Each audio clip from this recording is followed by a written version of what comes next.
A collaborative robot runs with no fence, working right beside operators. Convenient, sure, but is it actually safe and compliant?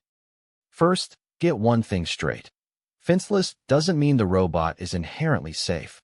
It means the robot and this specific task together passed a risk assessment that capped speed and force within safe limits. The basis is the technical specification ISO/TS 15066. Written for collaborative applications, it sets force and pressure limits by body region, and from those the robot's speed and power are configured.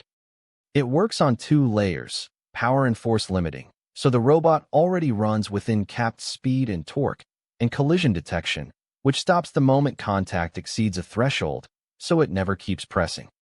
Add rounded design, pinch-free structure, and limits on in-tool sharpness, also that even on contact, harm is minimized.